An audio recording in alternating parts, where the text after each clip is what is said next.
Välkommen till programserien Öppna dörren till Israel.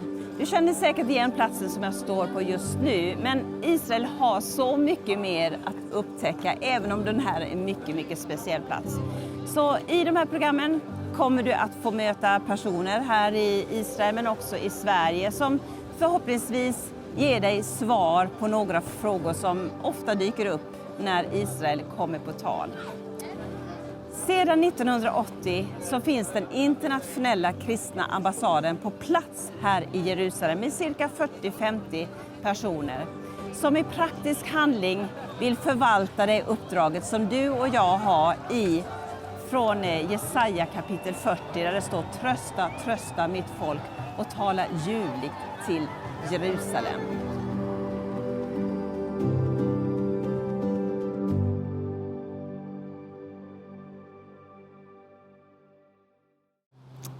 Idag ska ni få vara med mig till en väldigt speciell plats. Nu ska jag se om jag hittar bilen. Det är denna bilen, ja. Så jag hoppas att inte trafiken är för häftig här i Jerusalem. Det är lite utanför Jerusalem. Och jag har aldrig varit där förr. Och jag tror inte så många av er heller har varit där. Så häng med!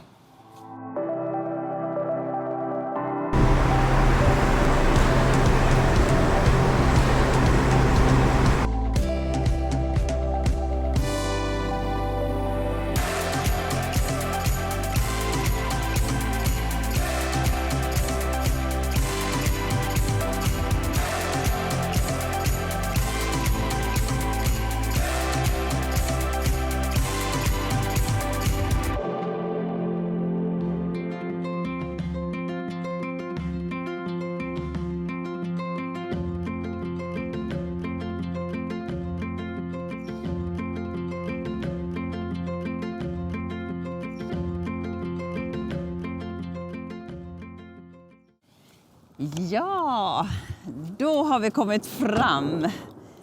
Ni kan inte tänka er var jag är för någonstans. Jag är på Barkan Winery. Alltså faktiskt den största vinodlingen i Israel. Och det kanske verkar lite märkligt att man ska göra ett kristet tv-program på en vinplantage. Men för dig som känner till Bibeln vet du att det talas väldigt mycket om vinstock och liknelser som Jesus gör. Så här ska bli jättespännande, för vi ska träffa en mycket duktig person som ska berätta lite. Så ja, nu är vi liksom i Samarien faktiskt också. Så följ med!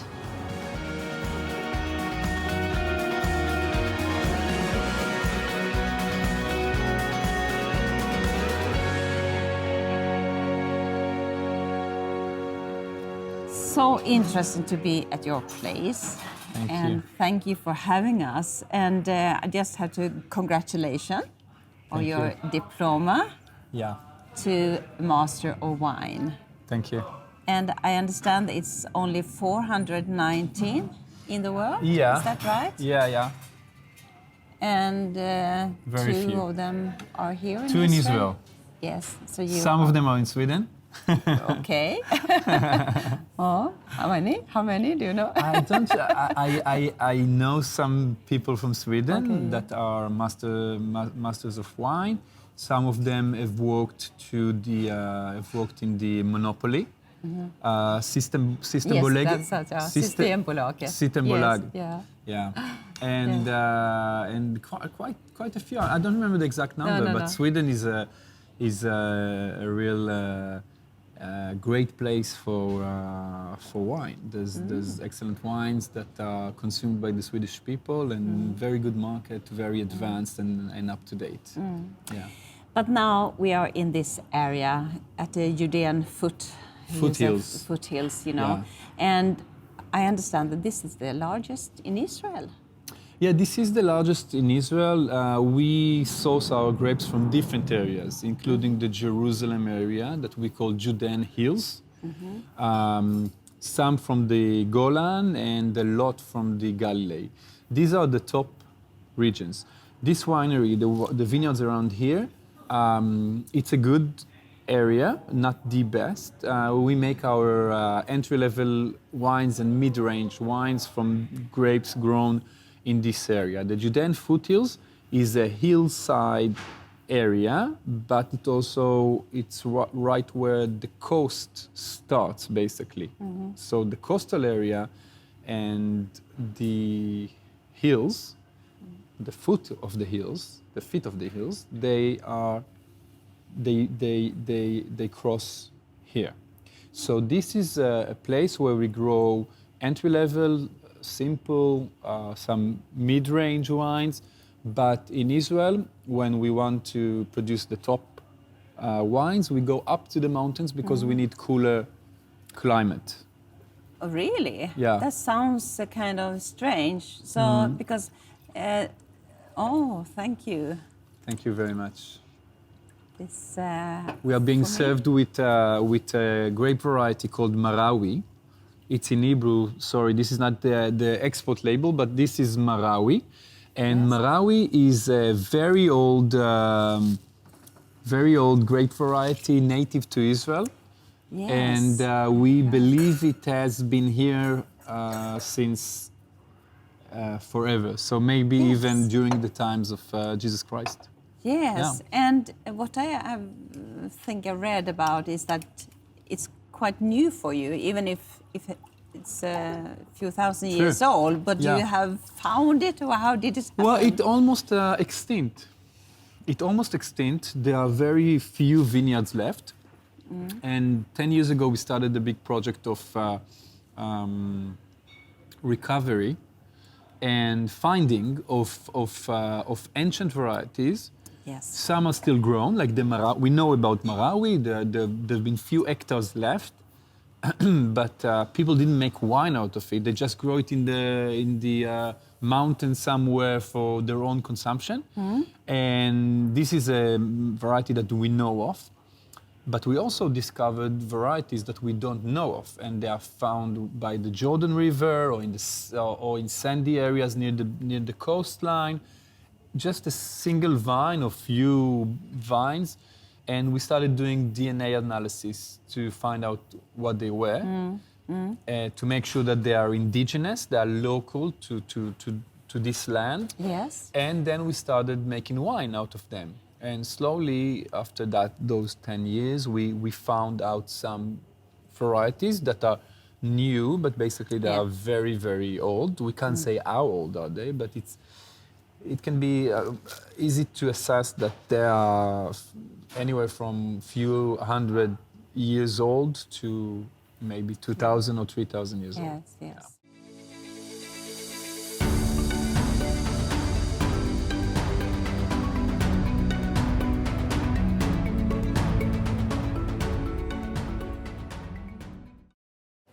So,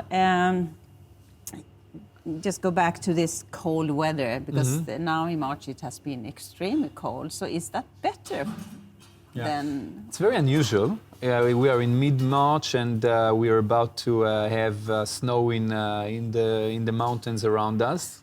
That's very unusual. Yes. Well, it's a good thing for the vines, because Israel is indeed a very hot place. Too hot.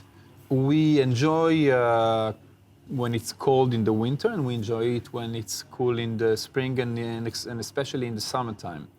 So best quality in places like Israel is when the weather is cool. And on the other end, Sweden, that is too cool.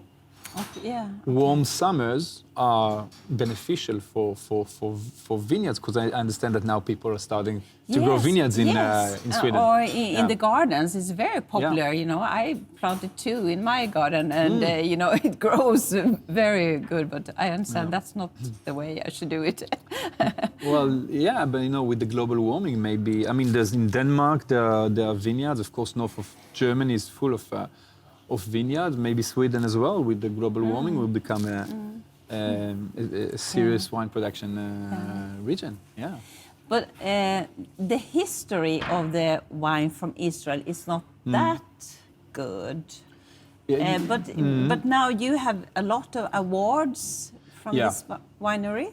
Well, you see, Israel has been making wine for thousands of years. Yes. And in a certain period in history, about 1500 years ago, maybe, we were among the biggest or the biggest producer globally. Okay. Globally, before European vineyards started to flourish, and because the vine started in Georgia, Turkey, Syria, Israel, Lebanon, Egypt, those areas. It went down from the Georgian mountains into the basin of the Eastern Mediterranean. Only then it started going to Cyprus, Greece, Italy, France, Germany, Spain, and so on. So with the monks, basically, with the and the commerce that went west of here. Israel was very big and was making probably, we think, very good wines. And then we were under Muslim occupation since the 12th, 13th century until the 18th. And then the industry basically vanished and came back only in the 19th century. Then when it came back, it wasn't focused on quality, it was focused on making wine for the Jewish people and for Christian evangelists and whoever is interested for any reason in our wines. But this was more of a simple wine, not that big production, small country, and quality wasn't the focus. And then only 100 years later, the quality started to rise, and winemakers started learning, studying abroad, getting their diploma abroad, and the quality revolution started. So now Israel, in the last 10, 20 years, has been making some good and some exceptional wines, but we are still a young country, a young wine producing country, although we are among the oldest. We are still very, very young due to that 500 years of breakdown or cut. But I know wine is very important in the Jewish religion. Yeah. Your Shabbat and the whole Bible. For me, it's about wine. So quite many questions about that. But in your religion, I celebrated Shabbat the other night, and we blessed the wine. And I talked to one of your sommeliers here. She said that you can bless any kind of wine. Any kind of kosher wine. And what's the difference with a kosher wine compared to? Well, kosher wine is produced by observant Jews.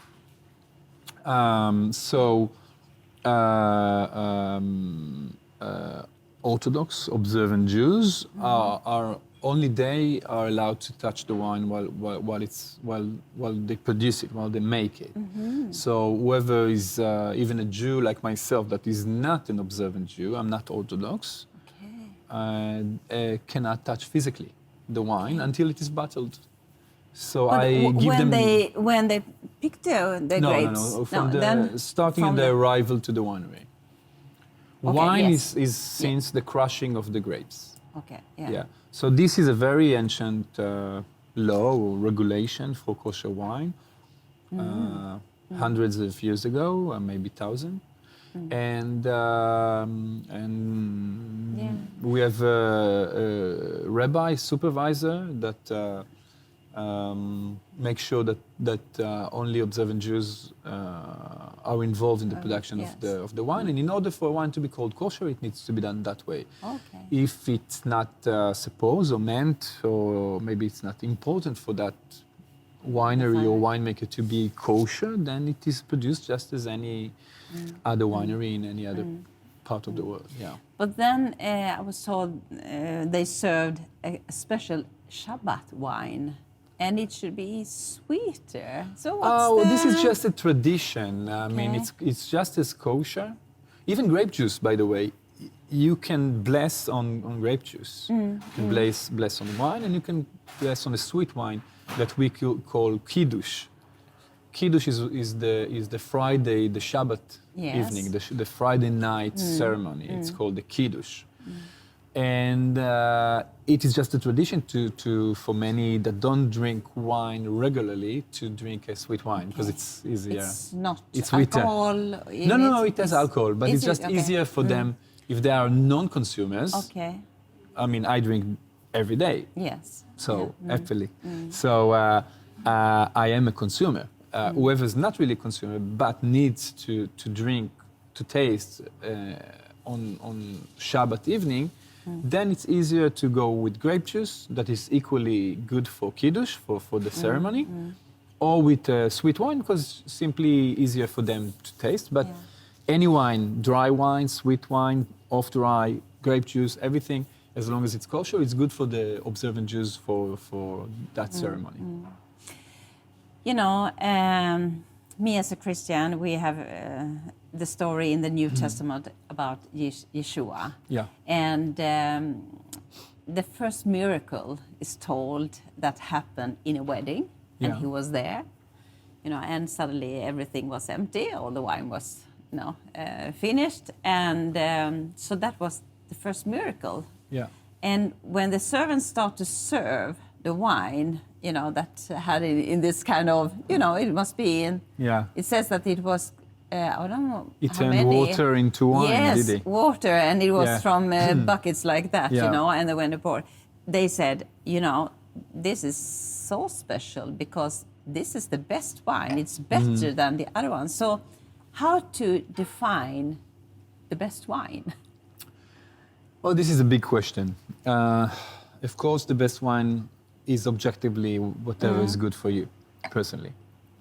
Non-objectively, a good wine has to have certain qualities. It has to be non-oxidized, non-off aromas, non-off flavors, and nothing that is unbalancing.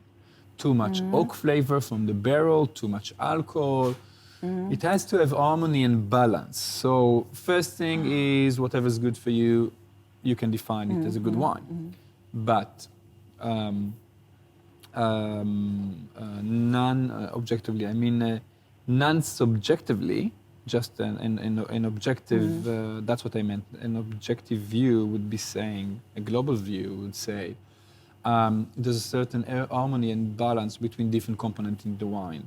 Acidity, sugar, tannins, that are those bitter astringents, flavor compounds, oak barrels if it has been aged in barrel, and whoever's experience in tasting wine and giving score to wine, reviewing wine, is able to say if this is a good product, a good wine or not. I know it sounds very vague, but it's exactly like going to a restaurant and criticizing the dishes and the menu and saying it was good, it was excellent, it wasn't good at all. It's easier in a way to say on food something like that. It's good or not good, because we taste food since we are born, and we do that 3 times a day. Wine we start later, and we don't do that often, and it's very hard to analyze wine. But the experts, the winemakers, the sommelier, the journalists, the buyers, the shop owners, they taste the wine and they know if it's good or not.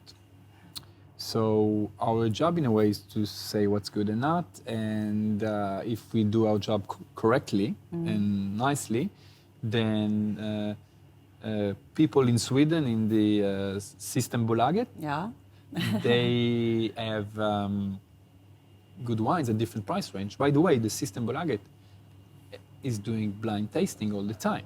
Okay. So they taste this wine blind and they say it's good, it's not good, it should be that price, is it a good value, is it interesting for the Swedish consumer? They do exactly that. They choose the right wines for you guys to taste and drink in the shops and at home. And of course, it's a hard job, and not always, I'm sure they and others are not right all the time, but their job is to provide you with good wines. But do you think there any kind of, because I can't find any Israeli wine in the Systembolag. So There is, but not too, there is some, but not too many. Yeah, not too many. You have to, because when we want to order, we have to order it, for them to to take it, Yeah. to have it. So what can we do about that? You have to send We can hope that the Swedish monopoly will have more Israeli wines in the future, and they You will be don't think there confined. is a kind of boycott of... No. No. I don't think. I hope so. I hope there isn't, and I don't think there is. And I think we need to draw their attention, because there are lots of wine producing regions in the world, and we just need to make sure that that Swedish people, as many other nations as well, will pay attention to this new country, very small, because there's a lot of French wines and Italian wine and Spanish. So we know we are smaller, and I think very interesting, but it's a discovery for the consumers abroad. So. But you are exporting 12 million bottles? We are making 12, 13 million bottles. We are the largest producer in Israel, and we export about 25%, and we export to many, many countries. Yes. Currently not to Sweden, and I hope that will change, yeah. But we do export a lot.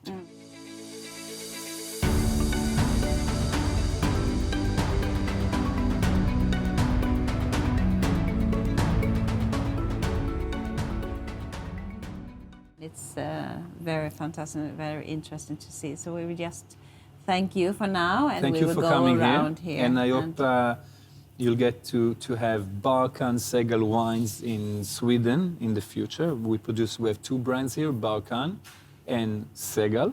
Yeah. So what is Segal? Is that a Segal place or? Segal was another winery that we purchased 20 years ago, and we keep producing the two different brands. So we have two wineries in these facilities, two different regions, grapes, and everything is separated. And we have two brands, Balkan and Segal.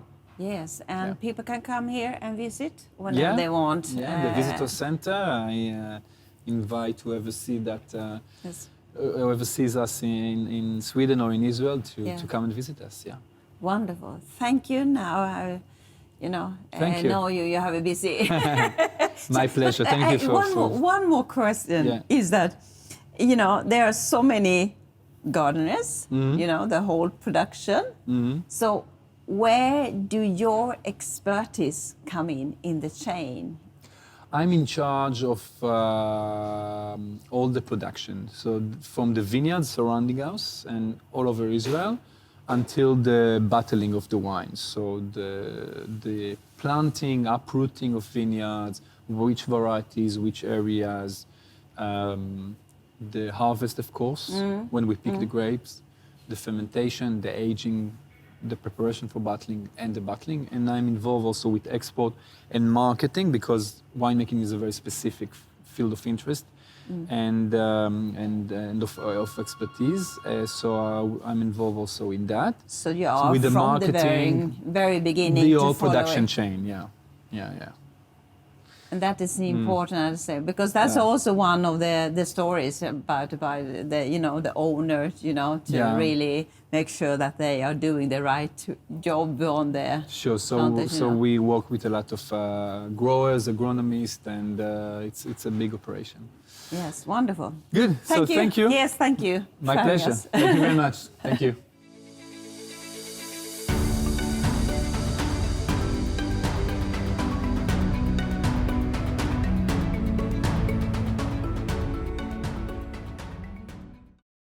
Jeremia kapitel 31, vers 4. Än en gång ska jag upprätta dig och du ska bli upprättad, du jungfru Israel. Än en gång ska du ta din tamburin och dra ut i dans bland de som är glada. Än en gång ska du plantera vingårdar på Samariens berg. Och de som planterar ska själva njuta av frukten. För det kommer en dag då väktare ropar på Efraims berg. Kom, låt oss dra upp till Sion, till Herren vår Gud.